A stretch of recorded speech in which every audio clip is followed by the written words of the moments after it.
There, Mark. Oh, we got Lonnie. No Chris. Lonnie's here. Chris, yeah. So I think we're ready to start, right? 6:30. Yep. Okay, welcome to the Board of Selectmen's meeting of May 18th, 2020. We have, Laura, do you want to read the? Sure, yeah, I'll do it. Okay, this open meeting of the Mendon Select Board is being conducted remotely, consistent with Governor Baker's executive order of March 24th, 2020. Due to the current state of emergency in the Commonwealth due to the outbreak of the COVID-19 virus.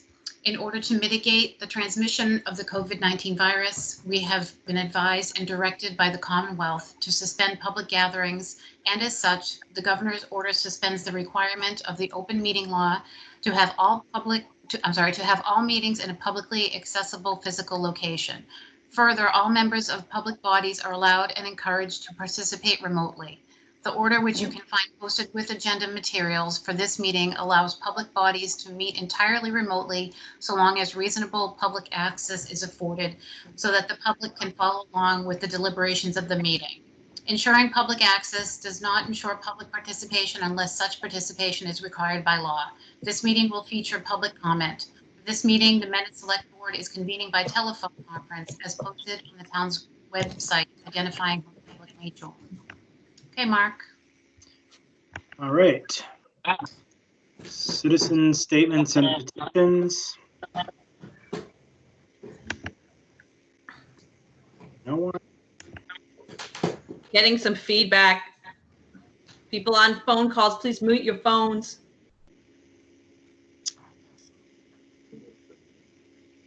All right. How's that? Better, everyone?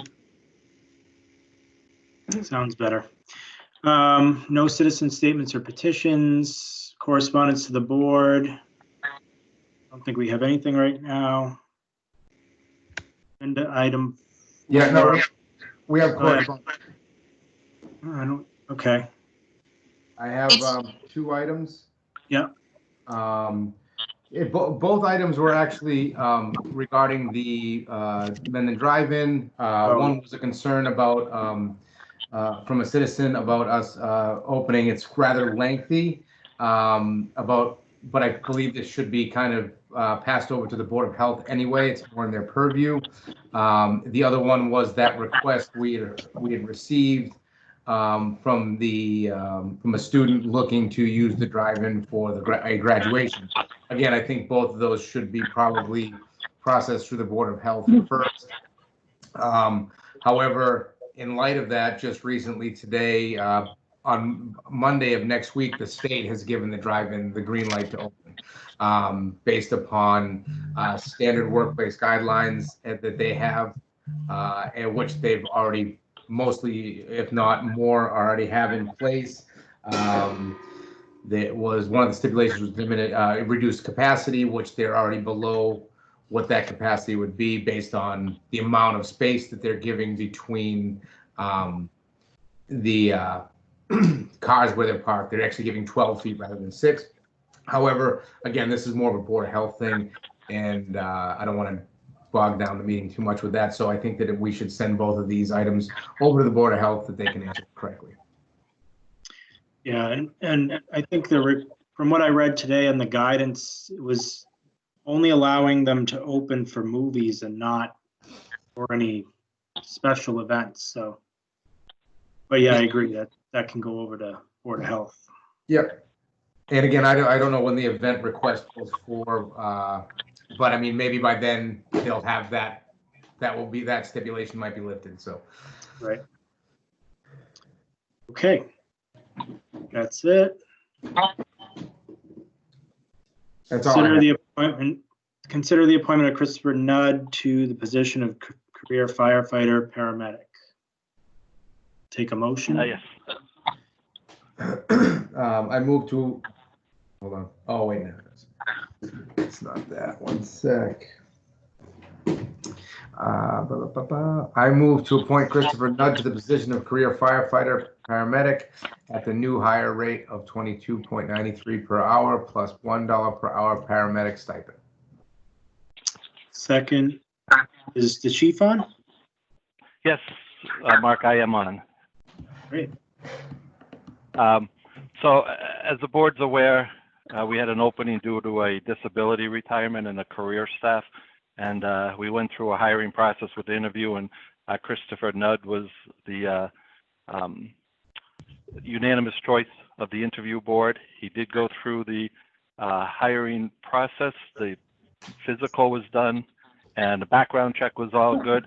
The only thing he wasn't able to do, and it will be a condition of his probation, he was not able to take the firefighter PAT because the state is not holding those right now. So he is aware that as soon as they start holding those again, he will have to take it. He is firefighter 1-2 certified already. He went through the Mass Fire Academy call volunteer as part of his work at Sherburne Fire, and got his paramedic last December. So we're excited to have him join us, and I hope the board approves it. Great. Okay, all in favor? Tenio, aye. Real aye. All set. Thank you so much. Thank you.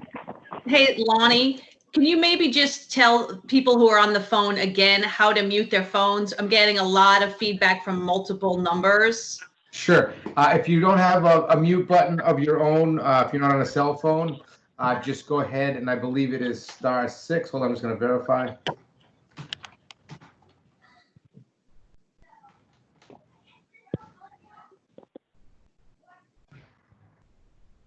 Yes, *6 will mute and unmute. So if you could just do that, so we'll get less feedback. Thank you. Thanks. All right. Next item, discuss police station. I assume Don is the lead on that. Yep, this is Don Moran. Can you hear me? Yes. So I know we're on the agenda before you get to the new safety standards from the state, but today we were hoping to hear from the governor that he is opening up construction, which he did do, issued some new safety standards that need to be adhered to. So what we were looking for was alignment with the select board that it's okay to resume construction on the interior of the building. The building committee is meeting at 7 p.m. tonight. We'll be putting together a construction change directive to the general contractor to proceed, but we wanted to first have that discussion with the select board to make sure we're in alignment. Sounds good to me. Yes, that's great. Whatever we can do to get that moving. Okay, so what we'll do now is we have a draft of the construction change directive. I know I just got it like an hour ago. I sent it to you about a half an hour ago, and I copied town council. We're going to make it clear, just like we did on the change directive when we allowed them to continue with the site work, that we are allowing them additional time. The ownership of the costs will be determined later. We'll use the exact same verbiage that we used on the first construction change directive that we ran through town council. And we'll make it clear that the new guideline, the new safety standards issued May 18, 2020 will be guiding factors as opposed to the ones that we had back in March. Okay? Great. Thank you. Thank you. And that's it? I don't think there's anything else. We'll take it from here unless there's anything else you want to make sure is stipulated in the construction change directive. I think we're good. Great. I think we're good. Kim, nothing else on that? Okay. Thank you, Don. Consider contingency plan for annual town election. Guess that would be Ellen. Or Kim and Ellen. Okay, I just unmuted myself. Yes, the last meeting you guys had, I sent in my contingency plan for the election. You referred me to the Board of Health. So I did meet with them not this past meeting, the one before that. And they were very appreciative of it, and they gave it its blessings with a couple other additions. They had a lot of questions, and it was really a good process to go through. And I think you guys have a copy of it, but you don't have my updated. There's only a couple little changes, adding signage outside for masks and social distancing. And if a person comes in that's had symptoms but wants to vote, then we're going to clear out the voting area, let them vote at a specific booth, and then clean after they go. But we're hoping that doesn't happen. And still looking for some poll workers. I did have a couple volunteers, and we are going to run on a reduced staff. So I probably only need 1 or 2 more people to help us out with that. I think I have one. I don't know what the time frame is, but I had mentioned it to my mom, and she had mentioned that she would be probably able to help that day. So I'll have her reach out to you. Okay. Okay, no, I don't have any further questions on that. No, and Lonnie was on the Board of Health meeting where I discussed it. So he's pretty familiar with what we talked about. And Yeah, it's very, very extensive. Yeah, shouldn't be any problems. Yep, excellent job, Ellen. Thank you. thank Great. you. Thanks, Ellen. Consider signing annual town election warrant. Well, that's me too. It is. So considered. Second. So sign it already. Sorry, Yeah. I moved to sign the June 9th, 2020 annual town election warrant. Second. All in favor? Tenio, aye. Real aye. All set there. How do we want to sign that? Or do we? I believe you're allowed electronic right now, Okay. as long as it's an electronic of your real signature. Oh, I understand what you're saying. So you And we can get wet signatures later, but I need to post it. So since we I mean, I can't can be always- in person, I can always roll up to the window and sign it too, but whatever. That's I need at least 2 of you to sign. You know what? I'll sign it tonight. Get me the final copy if I don't have it, and I'll sign it and I'll send it over to you, Mark, to sign with just do you have Adobe? Yep. Yeah, we can just sign with that, and then we can send it back. I find that if you have a touch screen, it works actually way better than using a mouse. So. Okay. Great. Right. All right. Consider Parks requests, or thank you, Ellen. Consider Parks requests for waiver of permit fees. This would be Dan. Hi, yeah, I'm here. Hopefully you can hear me. So the Parks Commission is looking, apparently the select board has to formally waive building permit fees. So we have several projects, 2 of which have done, but others are coming up. So I wanted to get them all done in one. There's a plumbing permit, which is for a whole bunch of work at the Town Beach Snack Shack.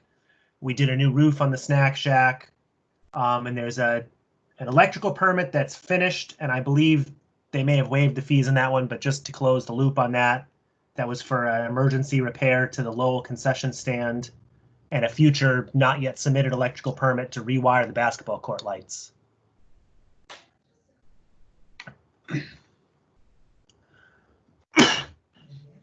Okay. And I guess my other question, and maybe now's not the time, is perhaps there could just be a standing policy to waive permit fees for town-owned buildings, properties. I don't know how you want to handle that, but figured I'd suggest it.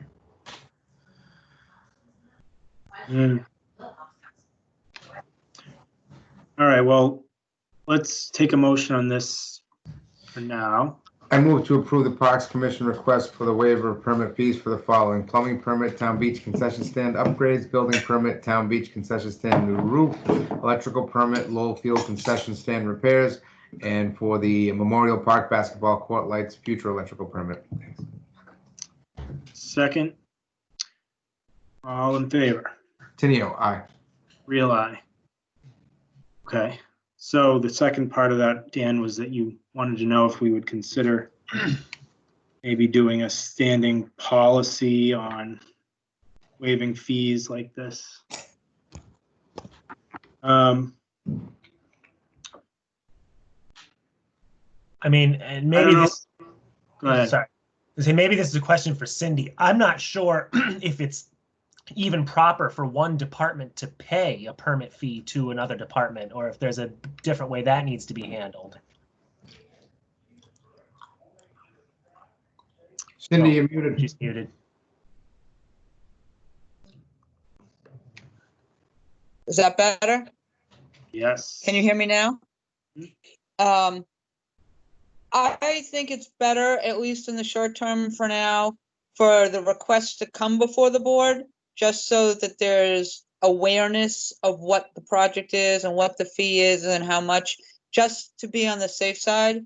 I don't think it's, and maybe I'm wrong, Dan, you can tell me, but I don't think it's that onerous for you to come before these guys and at least make sure everyone's aware of what it is that's being waived.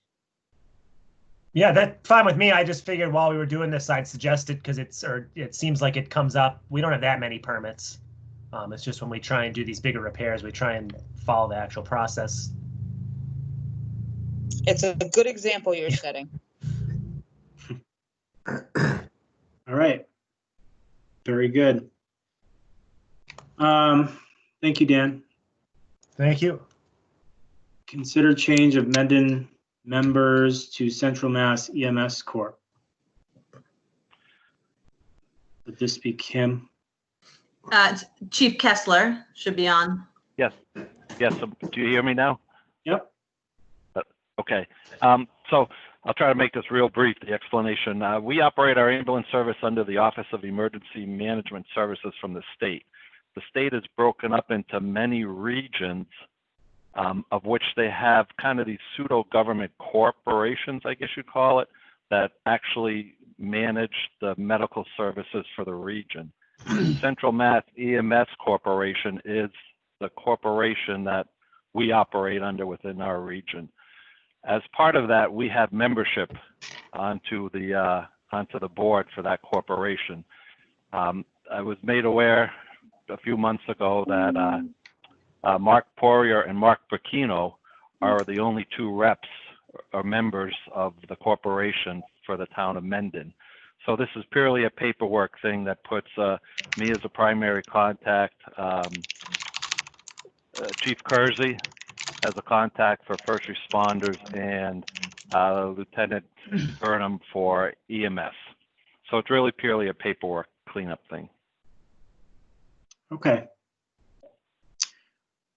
I'll take a motion on that. I move to authorize the town administrator to sign a letter designating the following representatives to serve as corporate members of Central Mass EMS Corporation. City/town representative William Kessler, fire chief, first responder representative David Kersey, police chief, and ambulance service representative Craig Burnham, EMS coordinator. Second. All in favor? Tenio, aye. Real aye. Okay, Thank you. Thank you. Chief. Vote to comply with COVID-19 state guidelines. Take a motion. I move to comply with the governor's COVID-19 orders, keeping in-person staffing to a minimum for town offices, but to resume by appointment only until we are allowed to reopen by the state. Second. Further discussion? I don't think we need to. So Go ahead. I'd like to just add a couple of things if I can. So right now, there's been no change that impacts the open status of our buildings. They're still not open to the public. I don't anticipate that we will be opening our buildings to the public anytime in the immediate future. Right now, there's, I know a lot of people are concerned about, you know, the control of public flow into the buildings and into the parking lots, especially with the police station project underway. And so it's our goal, obviously, to continue to provide the same level of service that we've been providing, but we have to, we want to ensure the safety of our employees and obviously the public. And so We will continue to provide all the services that we have been online and via phone. And if something does arise in which a resident must make an appointment in person with staff, we will want to know about that in advance, and we will want to make sure that we have given everyone the proper tools in order to have that meeting. We want people to continue to utilize drop boxes and really just, use technology to the best of your ability. Obviously, we don't know how the phasing is going to work out with the state. Today is phase 1, and I assume phase 3 is where we really would have the chance to open the doors again to the public. And since we don't know the date on that, that is why I have sort of made a general motion here about keeping staffing as is. But if by some chance something changes, we'll review it. We just don't have dates yet moving forward. Okay. All in favor? Excuse me. Mhm. You hear me? Yep. This is Andrew Go ahead, Andrew. from the library. So as of May 26th, curbside service is allowed for libraries. I'd like to understand where we're at with that, or if that's allowed to proceed as of the 26th. My assumption would be that we would be able to do it starting June 1st, based on kind of a timeline I've come up with. But I do know that there were stipulations in there about starting curbside service for libraries as of the 26th. What is your question, Andrew? Does the board want to start the service? My question would be, because you were talking about staffing and limits to staffing currently, yet the library itself has a go-ahead from the state to begin curbside service as of the 26th. So I just wanted to know kind of where we're at with that. My main concern for resuming any service is going to be that we are doing this self-compliance checklist that have been provided by the state. And so I would have to understand really what you're proposing and how it would operate within the confines of the building and the staff that you're considering. At this point, I don't think that we should assume to open on June 1st for curbside. And even if we do, I would suggest it's in a very limited capacity with very minimal staff, which is probably the current staff that's operating now. And it would have to be on rotating shifts. But that's something that I would want to see beforehand. I've got phases 1 and 2, a plan for phases 1 and 2. I can send it to you via email. Okay, so we can work on that offline. And the board most likely will meet again before June 1st. And so we can revisit and see how close we are to actually providing that service then. Okay, yeah, we'll talk offline, and I'll send you the phased plan. Okay. Okay, thank you. Okay.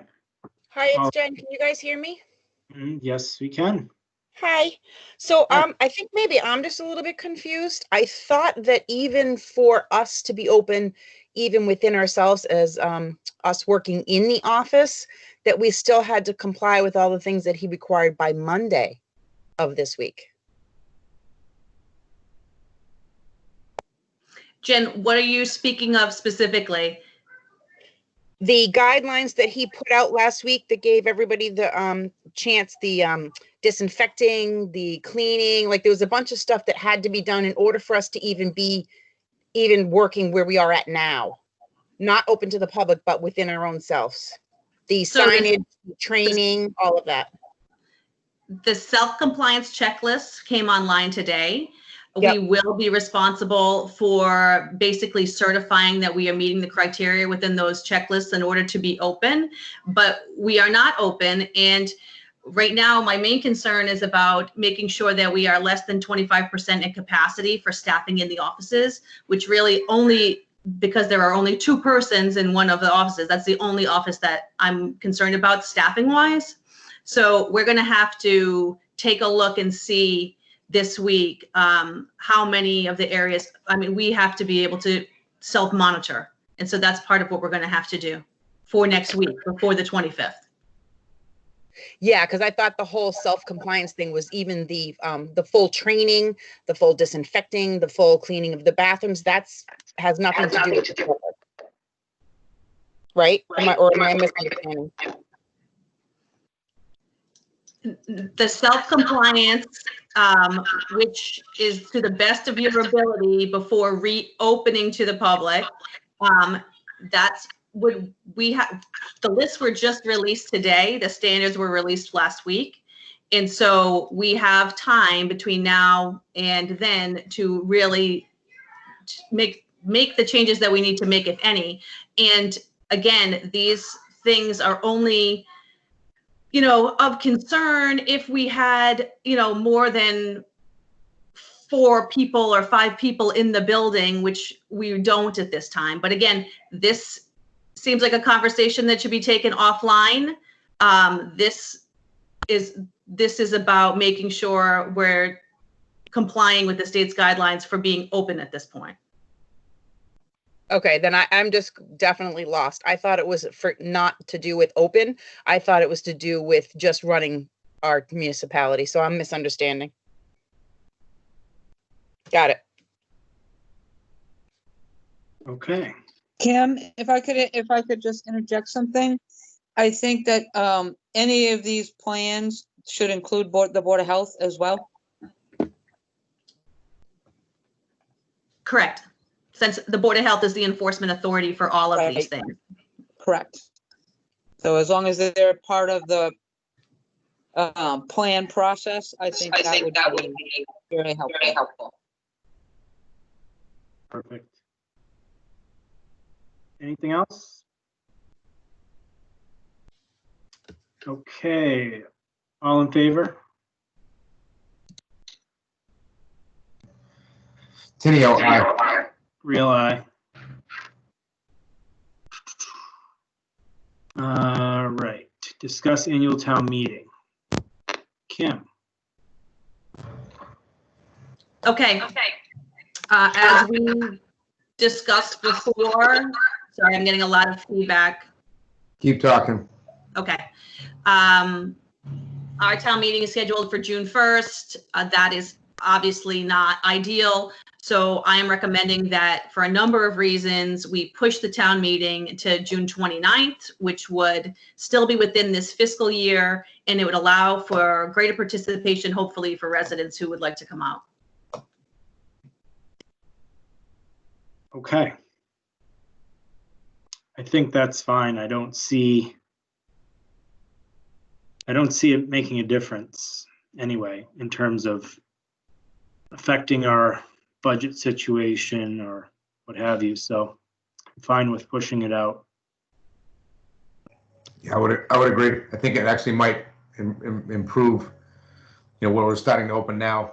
People might feel more comfortable by then to even attend. So I move to postpone the annual town meeting currently scheduled for June 1, 2020 at 7 p.m. So, sorry, Cindy? I just wanted to make, you guys haven't issued the warrant yet, correct? I don't believe we have. Correct. Okay. Then it's all your decision. I move to postpone the amended annual town meeting currently scheduled for June 1, 2020 at 7 p.m. to June 29, 2020 at 7 p.m. at the Misco Hill Middle School. Second. All in favor? Tenio, aye. Real eye. All right. Discuss FY21 budget. This will be a very quick update. I just wanted to let you know that the FinCom had their public hearing on the budget this past Wednesday and voted on the budget as presented. There have been no changes at this point. We are still moving forward with the budget that we finalized back in March. Great.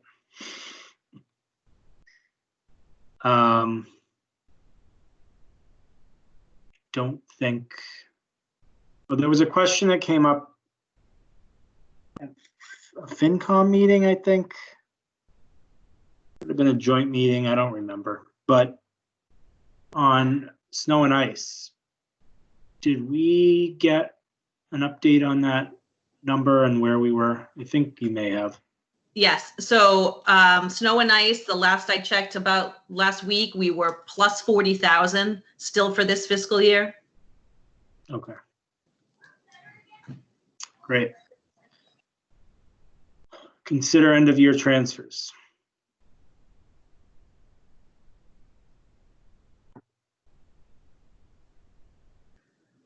The only transfer that I'm aware of is one from the police department, but I don't see it here.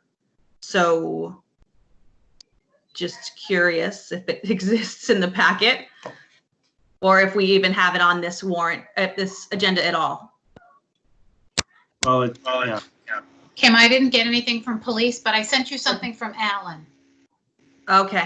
Hold on. last week. That's the only thing I'd gotten, and it was a hard copy. I'll send it Hello, again to this you. is Chief Craigie. So, Chief. Kim? yep, I can hear you. Yeah, so I think you were there. Mine went to FinCom, and then I thought FinCom was going to forward to the select, and they signed off on ours. I can just look quickly and forward the two that I have. If I can find them in my email. Hold on. Or Dave, you can start explaining yours while I find it to forward. Okay, so we have two. One is to cover new hires that we did last year. We hired 2 new officers in June. Both those officers received Quinn bill. Well, one receives Quinn and one receives an educational incentive under the new contract. So we didn't have any budgeted money in for that. So one transfer was to Quinn to cover those 2 officers, Quinn bill and educational salaries. And then the other one is the overtime. Last year, to keep double coverage maintained, we need approximately about 140,000, and we only received about 103. So I requested not the difference, but I was able to make some efficiency savings doing this new schedule that we started for the COVID-19 with the officers. So I don't need as much, but there still was an amount there that we need just to cover the difference between overtime and then paying out the personal days that they're not going to be using, since we are on this 2-day schedule, 2 officer rotation, and they're not burning any days. So we have to pay them for the days, but we're paying them at time instead of time and a half. Okay. Nice to see that it's on the correct form.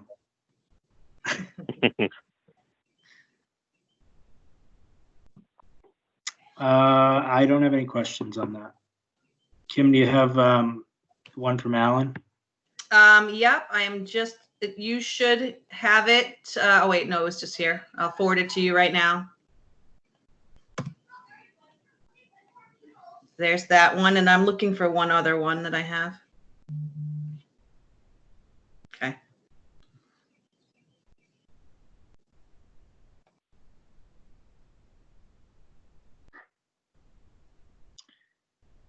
All right.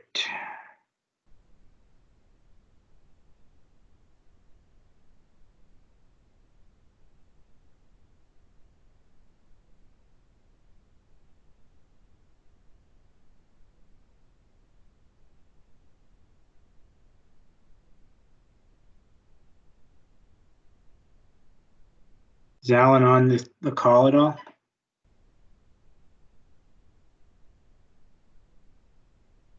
No. So did Alan speak with you about this, Kim, or just got it today?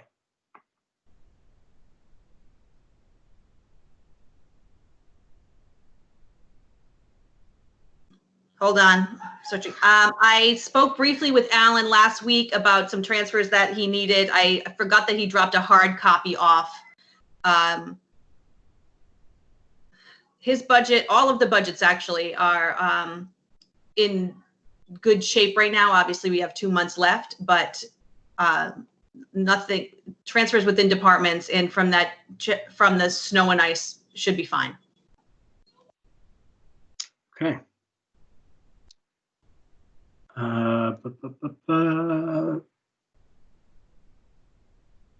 Okay, I'll take a motion on this. I move to approve the end of year transfers as presented. Second, all in favor? Tenio, aye. Real aye. Okay, town administrator update. There's one more transfer that I just forwarded you from Bill. I had an attachment. I had an email without the attachment, so I just resent that. You could check that one too. Well, it was as presented, so. Might want to open it. Right. I'm looking at it. Okay. Oh, it is a lot. Lot to absorb here. Chief, are you on, Chief Kessler? No. He should, Yes, I'm here. he's there. Do you mind just running through this quick? Sure. So throughout the year, we've been getting some insurance payments on the salary lines for everybody who's been out on injury, and we've been not filling one of the positions, just keeping staffing at 2 and not filling it to 3, as well as I've been working quite a few shifts. So my projection is we're going to be to the good close to $90,000 in salaries. There were a few items that I had been holding off on to get to year end to make sure that we can cover it from within the fire department budget.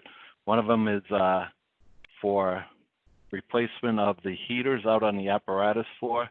In the 2 winters I've been here, we've had problems with both of them. They're oil heaters, and it's a long run. It's a lift of 15 to 18 feet plus about a 50 to 70 foot run of the oil.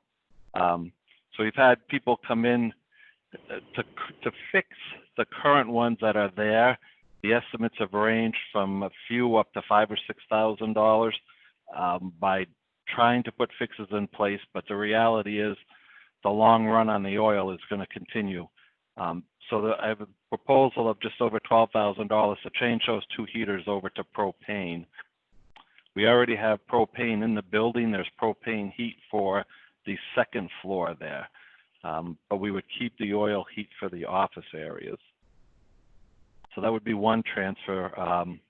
Item number 2, which is the more significant one, and that's more, I will say, more of an operational improvement thing than a budgetary thing. But I felt that in working to keep salaries low this year, this might be an opportunity to take that operational improvement.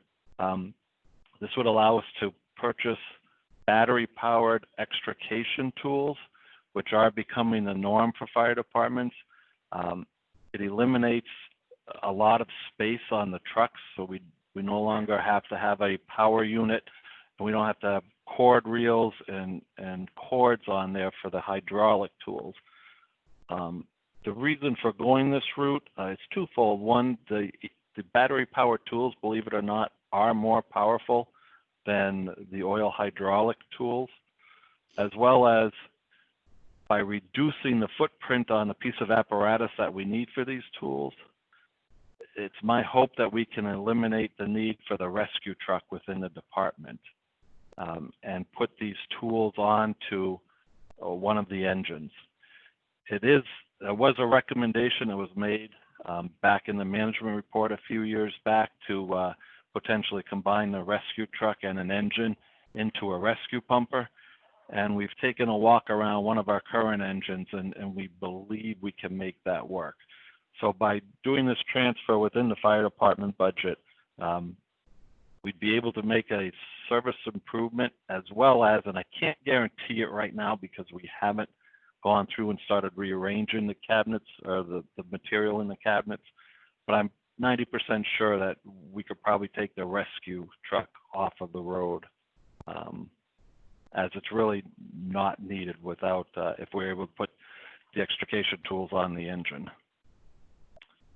Item number 3 is an item that I plan to do within this budget, and with some of the equipment repairs, vehicle repairs that we've had to do, it's made it very close to being able to do this.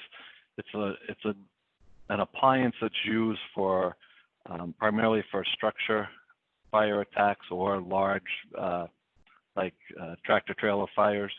Again, it's something that other departments have been picking up and using. It's a quick delivery of water with minimum manpower. Basically, it's an appliance that we can set down on the ground and flow the equivalent water that would take 2 or 3 people on a line to flow. And that is, we can put that appliance and leave it alone. It does not move without having somebody there. Now, ideally, you're going to have somebody there to direct the water stream. but it would be a big improvement over our ability to deliver water quickly. Because again, without hydrants in the town, our attack philosophy is to try and put as much water on as quickly as we can so that we keep the fire to a manageable size and we don't need a large volume of water. Mm-hmm. The third item is something that obviously came up out of the current virus situation. They actually make these foggers to disinfect areas. We've actually borrowed one from Upton on 2 occasions just because of personnel issues and potential virus exposure. But we'd be looking to get what's called an electrostatic one, which actually puts the disinfectant or the viricide onto the surface and protects that surface up to about 2 weeks. So it's not like we have to keep doing it after every time we had a potential exposure. It would allow us to do it on a periodic basis, not just the ambulance, but even the trucks when we go out in them. They're very difficult to find. I'm not sure that I'm going to be able to find one by the end of June, but this transfer would just give me that room to be able to pull that trigger quickly if I can find one. All right. Any questions? I do not.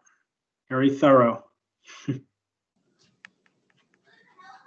Lonnie, any questions?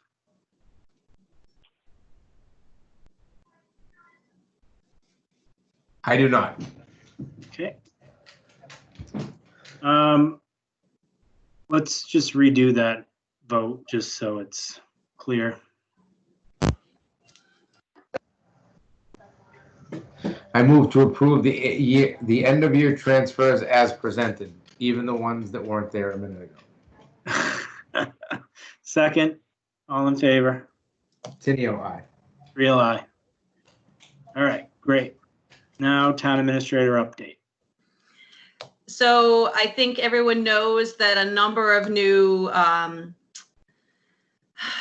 today or end of last week have been very hectic for a number of departments based on the release of information from the state. And I just want to say thank you, especially to the Board of Health and those departments for really maintaining and distributing information out to the public and really addressing a lot of concerns. I think there's a lot more work ahead for them. And I just, I remind everybody to just be patient and stay in contact and ask questions if you have questions. We are all in this together. That's all. Very good. Thank you. Discuss upcoming meeting dates. What do you have in mind? Let me look at the calendar. Well,